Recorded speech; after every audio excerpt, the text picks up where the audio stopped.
first question to you, I'm going to back way up, way up. If I told you 20 years ago you would have won and been the remarkable woman of 2025, would you believe me? Absolutely not. Why not? Why not?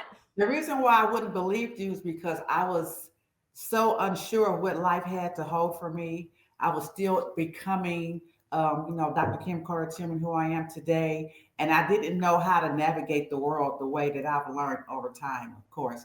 And so I would have never thought that my story, my mess, would turn into a message. I wouldn't know that the pain and suffering would be blasted all across the United States to help other women overcome and become healed. And so that pain turned into my purpose. And I would have never knew that that was possible back then because I didn't have those type of role models to look at to see people who had been traumatized the way I had been traumatized and have actually gone on to success. So no, I couldn't have believed it. Let's make a blanket statement. At one point you were lost. You were lost. Is it a result of, and of course, if you'd feel like it's too personal, you don't have to, but is it your childhood? Is it a moment in time? Is it an event that happened to you? Is it just is it complicated? I bet it's complicated. Well, one of the things that we know today is that adverse childhood experiences are real. And so the things that happened to me as a child, as a young girl, would carry on into my adulthood.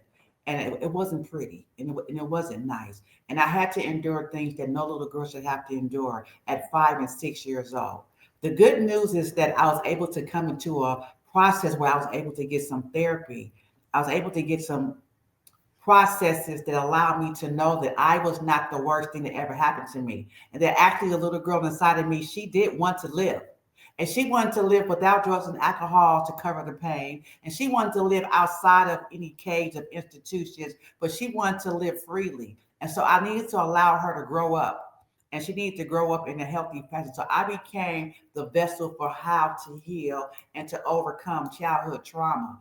And as I got older, of course, I learned there's so many women who have endured so many things that there's layer upon layer of trauma and adversity that we all overcome. But my story and my testimony has become my superpower. So it kind of like gives me permission to have been hurt and healed. It gives me permission to have been down and to get back up. It gives me permission to have been homeless and to build affordable housing. It gives me permission to have been broke and build economic empowerment centers. It gives me permission to come back from anything and everything. And that's where I think the key lies in us as women moving into the future. And so the remarkable woman, to me, it's like, I break that down. Read means over and over. Mark, leaving your mark on who? Not just the world, but on women. I've helped over 5,000 women make a transition from homelessness to self-sufficiency, from incarceration to empowerment, from being an employee to being an owner and creator. And how do I do this? I constantly show up in my authentic self and say, there's nothing that we can't achieve. We put our minds to it. And so that is the story of redemption. That is the story that repeated, that made the mark that we are able. So able is remarkable. So I am a remarkable woman, but there's thousands of more that's out there as well. When I listen to you, I mean, I actually get chills. But you make it sound easy, and I know that it's not because if you're in a situation that is unfortunate, or you're in an institution and you can walk me through what you went through, it feels like it's rock bottom and there is no getting out of it. And that's the sense of hopelessness. The hopelessness meaning that there is no way out. And I go back to, my ancestors, Harriet Tubman, saying we found the way out. And so when I found the way out and realized that I had to live on this planet no more succumbing to drugs and alcohol or to systemic issues, that we actually had power and had voice and had choice. My job was to let other women know that there is a way out, that there is a saying. I didn't even know I was a leader until people wanted to follow the light that was inside of me, because I dared to not sit there invisible. It's like, okay, society, I had messed up. I paid my debt. I'm back now. Okay, people, I was on drugs. I'm drug and alcohol free now. I'm back now. And I'm not going to allow societal norms to condition me to and relegate me to a low class citizenry. When my vote is just as powerful as the next person's vote. So I started walking into my power as a woman, walking to my power as a voice, and walking to my power as a tax-paying citizen. And I had some rights, and I wanted to exercise those rights. Yeah, it's almost as if you almost broke it down. Like, wait a second, it's not that complicated. I belong in this space. There's a light that's going to shine. There was no gray for you. It sounded like, was there a turning point? Was it, and can you lay out a timeline? So I have a two-part question for you. If you don't mind, whatever you're willing to share, the timeline, when you went to jail, right? Repeatedly. So I was repeatedly incarcerated from the age of 20 all the way to my 30s. And so, because society's response to my addiction was incarceration, was I going to abandoned houses to sleep? Absolutely. And I was trespassing. I went to jail for that. Was I going to grocery stores, making sandwiches in there, not buying the food? Yes, I was. That was petty theft. I absolutely went to jail for that. Was I jumping in the cars with strange people doing strange things? Absolutely. That was prostitution. That was a crime. I went to jail for that. So all of the symptoms that went along with my addiction, my homelessness, I was getting incarcerated for. But nobody never treated the root cause. And the root cause was that I needed some therapy to help me to uncover and unfester this sore inside of my spirit that was oozing with pus because it had been unhealed for a long time. And I kept trying to medicate it and overcome it, but I didn't have the tools. I didn't have the tools to separate. And so that's why that professional help was so important. It helped me separate what happened versus who I was. And I was able to be allowed to think good of myself again because I was not my worst mistake in life. Where was I going to ever hear that, if I don't get in front of a person who's professional to help dissect and process those emotions? Because my stuff is all tangled up. I needed somebody to help pull the yarn out, get the weeds out, uncover, and then the self-guilt and the self-pity, that alone can take you into an abyss. I had to get over the fact that I had made mistakes, but I had paid my debt. So now let me move forward. And let me move forward in the way to show that I'm worthy of being back here. So I became an overachiever. So that overachiever was my way of saying, look, society, I'm back now. You see, I've got houses for women and children and they're healing. Look, society, I just built my own affordable housing. Look at the budget. Every dime was spent on it. Look, society, I'm not stealing. Look, society, I'm not going back to drugs. I'm helping people. And so I just kept doing more and more things. I was doing doctoral work. I was doing evidence-based programs. I was doing programs that would go national. People like, are you working on your PhD? I'm like, no, I got my PhD. I'm just doing the work, right? But I started doing so much to keep showing society, if you give me a chance, I'll show you what I could do. And I just kept hitting the ball out the park, hitting the home runs. And then let me tell you, it was like 2015, and I was awarded the top 10 CNN hero. So out of 50,000 nominations in 8 different countries, I made to the top 10. So when I look at the other 9 honorees and I saw the amazing, fantastic work they were doing, I'm talking about going under bridges, doing medicine, going to war torn countries, starting orphanages. I'm talking about going into the mountains and bringing water down the village. And I said, Lord, are these my peers? If I'm at this level where these are my peers, then when I got back to San Bernardino, I didn't need a certificate on the wall that the governor did this. I didn't need another mayor letter. I had all the stuff on the walls that I had did to kind of like authenticate that what we was doing was valid. So when people would come to the office and say, well, I know where she used to be homeless, but she's pretty good now because the mayor gave her this. I took all that paper down. I need no further authentication of my value on my work. And so we put up inspirational quotes around the facility. So at that point, that was my turning point, that I'm good enough, and I will never doubt that ever again in life. Yeah, because that was an international stage. And those other 9 honorees, along with myself, I was 10. If that's the level that I'm at with the work that I'm doing, and I had gotten awards since I got over 250, 300 awards over time. I had gotten awards. And I always use it as an opportunity to share the message of where I was, what happened, and how I got here. So, but to my story can help other people. I don't get to just look cute, wave my hand like I'm a queen. I have to continue to talk about what happened. But when I got that award, it did something to me on the inside. My self worth, it just went up. It was just like, okay, I'm going to continue to keep my head down, do this work. I'm an advocate. I'm a fighter. I'm a protester. I'm a set it right kind of girl. I don't take no for an answer. When we say no, that means it's on. Because remember, in the beginning, I was fighting for life. I was fighting so that I could have an apartment to be able to raise my daughter. I was fighting so that I can get a job to be able to afford to pay rent. So it was personal for me in the beginning. I had to speak up. I had to say something about the laws that continue to punish me after incarceration. I had to go meet the policymaker and say, hey, why is this law saying this, this, and this? Why could Jeffrey Dahmer, who ate some kids up, get food stamps and welfare, and me, I was a drug addict, and I'm denied for life? Tell me how that makes sense. I had to go fight those laws. So we went from breaking laws to making laws, but it was personal. But as I'm fighting for myself, it's other people that I'm fighting for as well. And that's how the whole thing started bubbling up. Yeah, I mean the shift from internal validation to external validation. It's what I'm hearing is that the pendulum swung so far and that you were doing so good, and finally it's almost like you took this moment to exhale, like, okay, let's just get the pendulum back to the middle now, and I'm just gonna grind.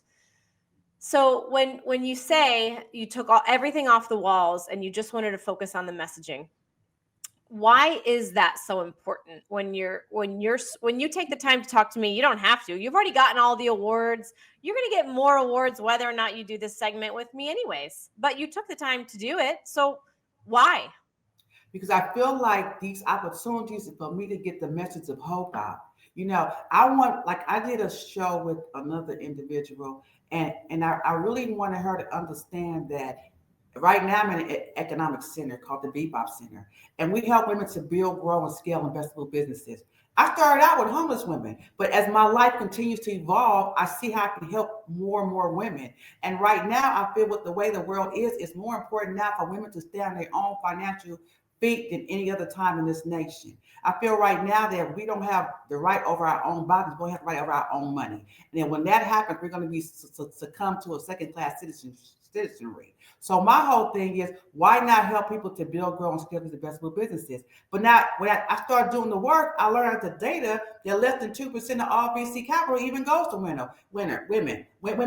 own businesses. I found out that right now, $1.76 trillion could be recognized if we as women were at the table making deals the same rate that men are making deals. Why aren't we there? So there's so much more that we have to do as women to be able to set this path right so that we can be and do whatever we want to do. My goal is to make sure that your economic liberation is realized. So when I know that you could do what you want to do for you and your kids, if you want a vacation, if you want to start a soccer team, you have the ability to do that, then I know you can get food and you can get groceries. And I know that you can go and take your kids out of the neighborhood. I sit in the space sometimes and see women whose kids have never made it out of the city. Imagine never making it out of the zip code. That's financial entrapment. And so I see how women in domestic violence, they're financially entrapped. So I feel like the work that I did in the beginning that helped women to transition from homelessness, had they had financial economic empowerment, they could have resolved some of their issues long before it got so bad. And so it's like I'm constantly elevating. What more can I do to help? What more can I do to help? So I built this 10,000 square foot center, the Bebop Center, for women to do just that. That's my latest thing that I've done. Walk me through, because I think, and of course it might get exhausting for you to list some of your accomplishments, just like you said. You're like, wait a second. So when you were out of jail for, let's say, the last time, and you said to yourself, I'm going to start focusing on homeless women. So that was really what sounds like your first initiative. So walk me through a timeline of how you evolved. What got you into homeless women? Obviously, because at times you were in and out of homelessness, right? And then where did you go from there when you're like, oh, I can do this? I just helped X amount of homeless women. So walk me through that timeline. So what happened was when I got out of prison, I was afforded the opportunity to go to a program where they paid for my housing for 6 months. So that 6 months, I had to worry about where I was going to sleep or eat. They're in that eliminating me going back to where I came from, where it's cycle with drugs and alcohol. It eliminated me going to any risky housing situation with some guy I really didn't like, just so I could have housing. So all that was eliminated. I had 6 months of timeline. Within that 6 months, I had therapy, and I also had to figure out where I was going to go next. And this is when the homelessness start really becoming really scary, because like, where would I go to live after the 6 month program? And I'm fortunate that there was a guy who started a housing program and wanted me to help him to run it. So that gave me housing beyond the 6 months. And from there, I started continuing to move forward, got my first job, my savings, and eventually got my daughter back. But inside of me, I had got to a place where I went to school. I was supposed to be a CPA, an accountant. I had got to a place where I was doing really, really well. But at that same time, God was like, I didn't bring you this far to just sit on your laurels. I didn't bring you this far for you to sit in this cozy little office with your cozy little check and do your own little thing. Like, you got to help other women who was entrapped and empowered the same way that you was. And that's where God had tips. So I started receiving messages from God of what to do with my life. And so remember, I'm clean and sober. So I had never gone without drugs and alcohol a day, a month, a year. So here I am living on a spiritual path now that I'm only clean and sober by the grace of God, one day at a time. And only one day at a time. So I can't do nothing yesterday to keep me sober today. Every day I got to put in the work to stay clean and sober. So that keeps me very active in recovery and very active in being of service to others, because that's what God wants us to do, be of service to others. So here I am on this journey, and as I'm there, my first husband, okay, I wanted to get a house to help other women. And so I thought I could just get a house and put them in there, and then I could just still keep working. Well, I was at work, they would call me. Oh, so I say, hey, call me on my break, come on my break. And God was like, you can't serve two masters. You can't serve this job and serve these women. I'm like, but women ain't got no money, so I still gotta have my health insurance. I'm trying to figure out what to do. Well, God told me to leave my job. And I was like, no, I can't leave my job because health insurance is very important. So after being on this job for almost 13 years, the company came and said, as of April 1st, we will no longer provide health insurance for level 2 and 3 employees. Now, I'm an accountant. So if they would have came to the accounting department and say, hey, help us figure out we could cut some corners, we could be able to subsidize some of this health insurance, and then you guys could do a copay, then I would have been first up to help. That's what I'm a mathematician. That was my first love right there. And so they didn't ask none of that. So I'm like, Lord, you're taking my health insurance? After having these sleepless nights and having these conversations with God, it's like, you're taking my health insurance. I'm like, oh, Lord. As of April the 1st. So 2 weeks notice puts me at March 15th. What is March 15th? My sobriety birthday. Oh, wow. So, okay, Lord. So my sobriety birthday is very important because that's the birthday that I celebrate the one that I got clean and sober. 32 years as of today, as a matter of fact. And so I said, okay, I'm putting this 2 weeks notice in.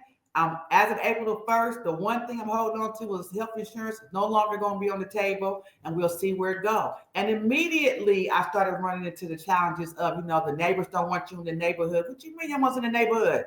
We ain't gonna stay in jail for the rest of our lives. We're gonna be out here. I started running into the policies and the systems. I started running into the naysayers.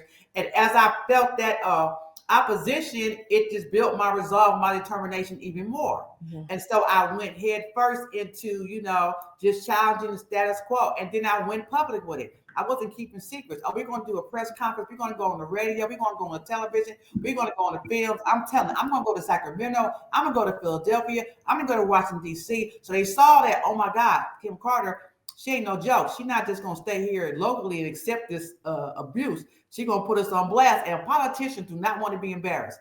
And I'm working with women and children. I'm talking about women and children. Let me stand in a press conference with women and children, talk about how you're taking away our housing and see how people come for you. So they learned early on, we better back away from Dr. Carter because she will tell. One of the biggest takeaways, I'm still getting chills from, especially from your sobriety date as your birth date, was when you mentioned, I just had that chance to live somewhere for 6 months. It's almost like an underlying theme where you keep saying, I just had this chance. Yes, not everyone's going to take it. We do have a lot of Dr. Kim Carters in the world. Really, we only have one though, but there are women who want to persevere, and men too. But what I'm hearing is that you were given a chance, just one. And I took it. And you took it. And here's the thing: the guy that told me that people who leave prison and go to the program if they 6 months have a 90% chance to stay out of prison. That was the numbers that I needed to hear. Not knowing inside of me I was going to be a mathematician and go on to become like a CPA, but I couldn't get my license. I didn't know that then. I knew that I was already destined to come back to prison. That's what I did know was going to happen. So here's a chance to not come back. What do I have to lose? What do I have to lose? Because prison is going to be waiting for me. And the guards would tell me, we say you when you get back.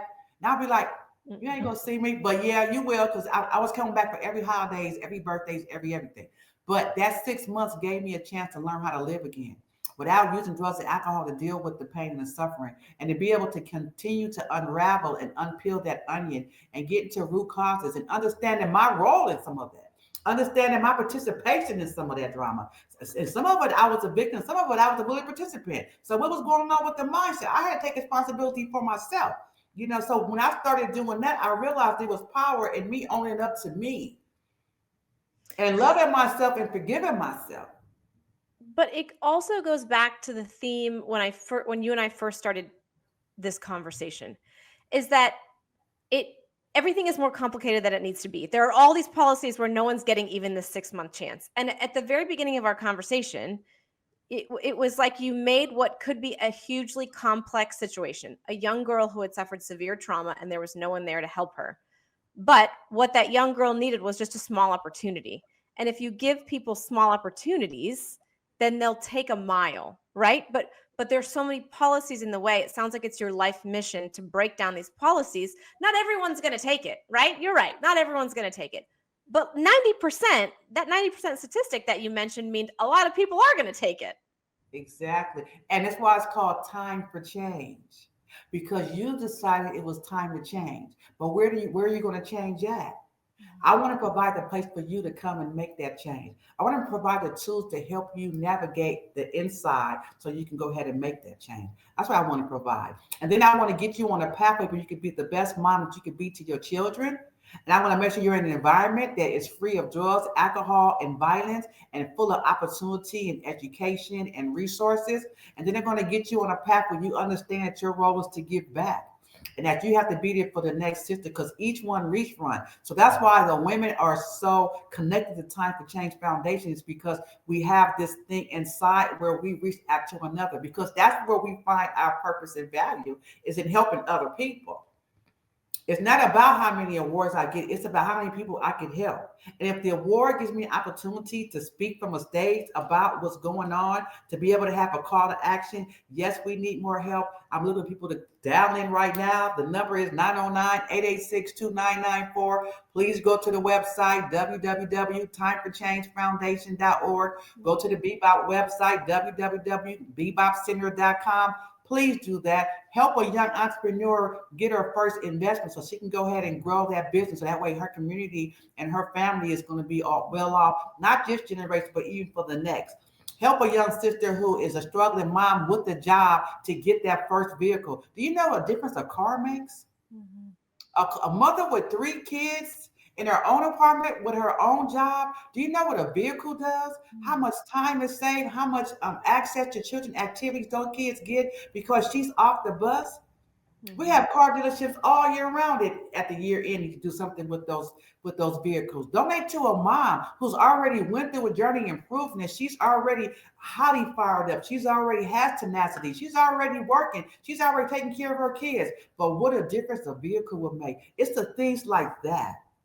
But it's like you make it so simple. Like, think of a car. There are millions of families out there who probably have an extra minivan that they have. That sounds we live, I guess, in a country where that is something that's possible. It's almost mind blowing to think about, but it really is, right? There are people who have the ability to do so. It's really simple. It's a simple solution. Really, how many times in the past 30 years have you said it's not too late to someone? Probably a million or more. It's never too late. Today, you can start to change your life. Today, I give you permission to take that first step, and it's okay. Today's the day. It's never too late. What are you most proud of? I'm still becoming And people tell me all the time, do you know what all you've done? I don't really sit here and look back and see all I've done because I'm not finished doing. I constantly want to say, I'm the zero, then I'm next to the one. The one is God. And put us together, I be a part of that 10. So when they start seeing tens, I'm a part of it because I'm the zero side of the I don't know equation. about that. I don't know about that. I don't know if I'm But let you I'm get in away. there. I'm My not gonna whole let you get is away with I that. know the source of my strength. I know the source of my direction. I know how I move and how I operate. And it is really at a higher frequency.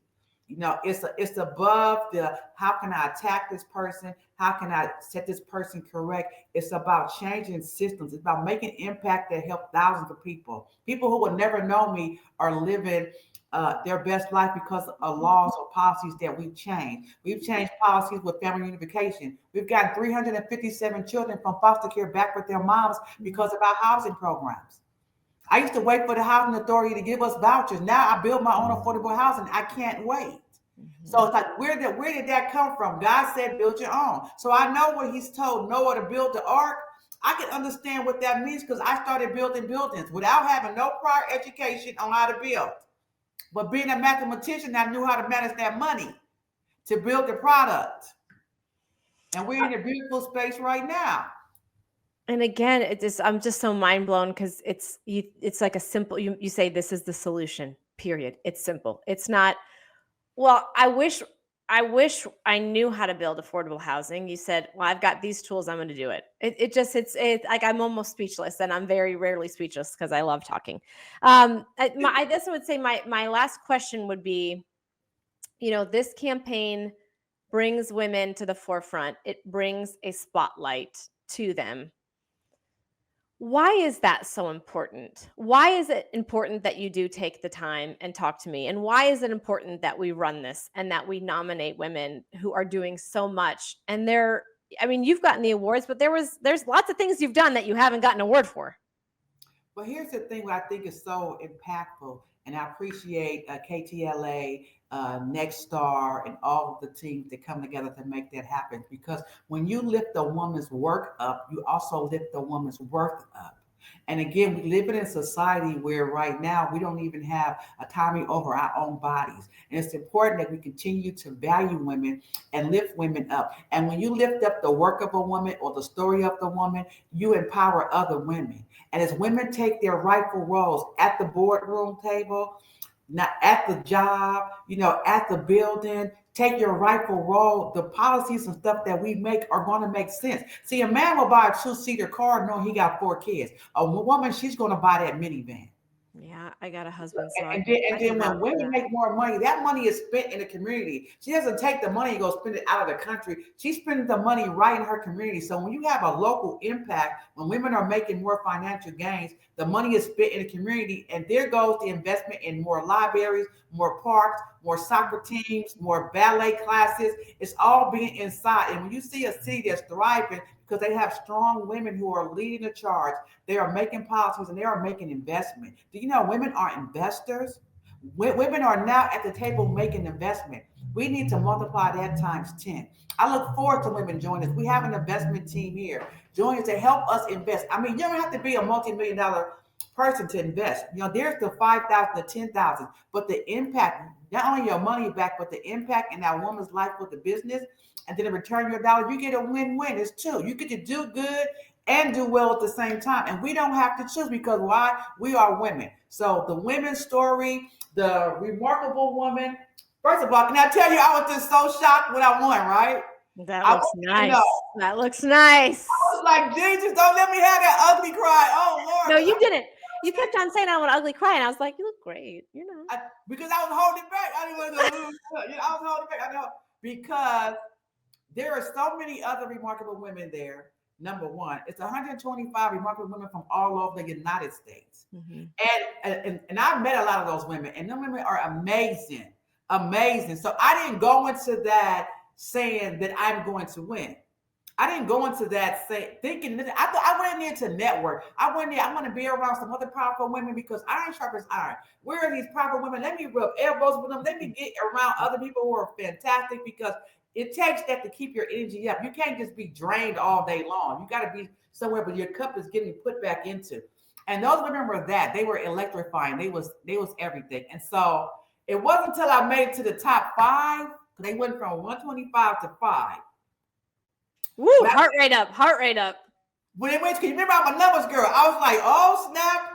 I told my husband, I said, honey, right about now, I got a 20% chance to win this thing. I got an equal chance to win. And I started looking around the room, and I looked up at that stage. I said, I'm in a winner's seat. Mm-hmm. Yeah. I'm sitting in the winner's seat. I said to myself, I'm sitting in the winner's seat. This is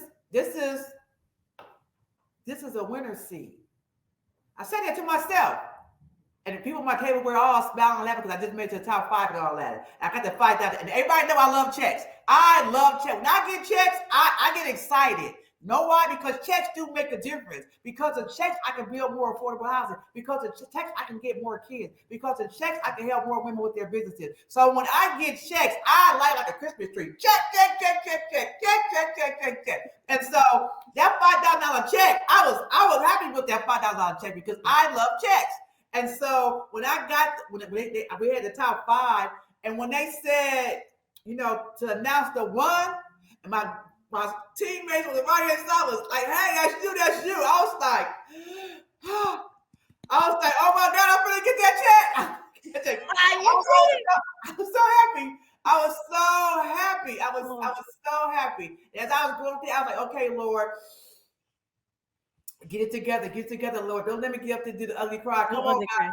I was trying to think of some messaging. Lord, don't let me get up here and blow the opportunity. Let me make sure I get my messaging together. I got to make sure that I deliver. I can't get up here because it ain't all about me. But right now, I'm plowing out. And I'm going to get that check. I mean, it was so amazing. Again, I just want to thank that whole team because it was a wonderful experience. It was a wonderful experience, and to be around all those other women, it was just amazing. And I'm still feeling the love from that. I'm still feeling the love from that. Looking forward to the next class of Remarkable Women. I'm looking forward to hopefully they'll ask me to join them and give me opportunity to speak and meet them and let them know how this opportunity has opened up so many other doors. Oh, I don't know if you know, but I was just awarded the Changemaker Award from this group called We Do It Together. And I'm sitting on stage with Sharon Stone. Sharon Stone got an award too. I sent you guys a little bit of that footage in those videos and stuff. Sharon Stone. So I'm down in Beverly Hills at this Mr. Brainwash Museum. And I'm there with Diane Warren. Diane Warren, the Oscar-nominated, Academy-nominated songwriter from back in the John Elton days. Diane Warren. I mean, all these amazing people are there. And I'm like, okay, Lord, I'm here with Sharon Stone. Yeah. Be cool. It was be cool. But I'm like, okay, thank you, Lord. I'm always happy for the experience that he's going to give me because I know he opened up these doors.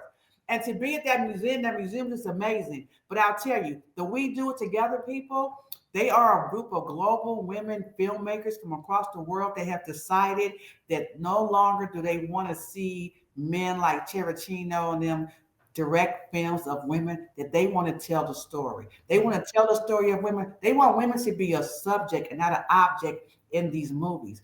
And so that's their whole deal. And so I was a part of a project with them where they did this movie called Tell It Like a Woman. Mm-hmm. So Tell It Like a Woman is a 7-series anthology of 7 short stories. I'm the first one. And they took my story 15 minutes. Jennifer Hudson played me in the movie, directed by Taraji P. Henson. It's on Prime Video right now. You can watch it when you get home. I can't wait. It's called Tell It Like a Woman. So here I am on set with Jennifer Hudson playing me. She was playing Aretha Franklin last week. Now she's playing me. So I'm like, okay, Lord, look at this experience, right? And Taraji P. Henson from Empire, we all know her. She's won all kinds of awards.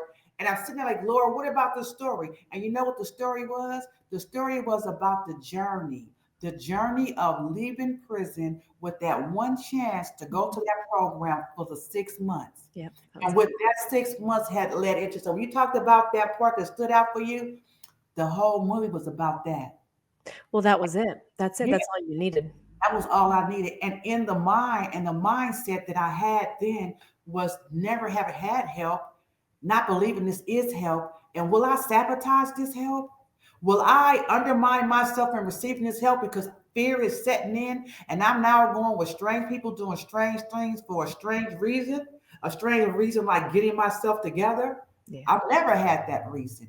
And so it's amazing. I mean, it's just amazing. So this whole thing with the billboards in Times Square on the NASDAQ billboard, I mean, having my image on Trevi Fountain, the Spanish Steps, and the Piazza, all this going on in Europe and Greece and in Rome and in Cannes Film Festival, like that's just not something I could ever dream of. But it's always about the story. It's about the story of redemption. The story is going to empower other women. And listen to this. When I spoke at the United Nations, I spoke to like over 9,000 women with different languages. And they had the people with the translators on their ears, and it was translating what I was saying. When I got through speaking, women was coming up to me from Bulgaria, from Nice. They was coming to me, hugging me, speaking different languages. I know I could feel the love. I don't know what they were saying, but that message was universal, and it translated. It translated through those translators for them women to feel empowered and impactful. And if that's my reason for God lifting me up, then let me continue to do the work. Yeah, that's what and I think the big shift, like you said, when you switched from internal validation to external validation, and you're like, well, I love this. I mean, it's great. My image is here and I'm all across the world. I'm speaking, and that's great. But you keep on pivoting back to the message, which is why I think it's resonating and you were given such a gift. It kind of hurts my heart a little bit personally that you had to suffer to get the gift. You know, you think to yourself, why does the story have to include the suffering? But I know just by talking to you, that's not something that you focus on. I just think I just wanted to share that with you when you were talking. It was in my heart, but I couldn't be more grateful. No, I appreciate that, because there was a time I was like, okay, does my mess got to continue to be talked about? But how else would people know that you come back from that? How is the woman on the bus bench right now laying there thinking her words over with? How's she going to know you come from the bus bench if I never say I was on the bus bench? You know, and then because I can't afford to have an ego, which is edging God out. So remember, I get one day at a time. So I have to keep my recovery front and center. And I don't think to do nothing that's going to edge God out. I need to always keep him front and center. I can continue to be the zero next to the one. So I don't ever want to try to skate off somewhere and become the one. Because then what if, no. I got to stick with what's been working. So I understand your empathy and I appreciate that. But the story is of empowerment and redemption. And it's coming from painful to pain free and actually living free and having some power. It's coming from powerless to powerful. That's the story. So just imagine you was helpless, but now you're being helpful. That's a comeback. Okay. That's a transition. That's a road. That's a road. I mean, it's unbelievable. I mean, Dr. Carter, thank you so much.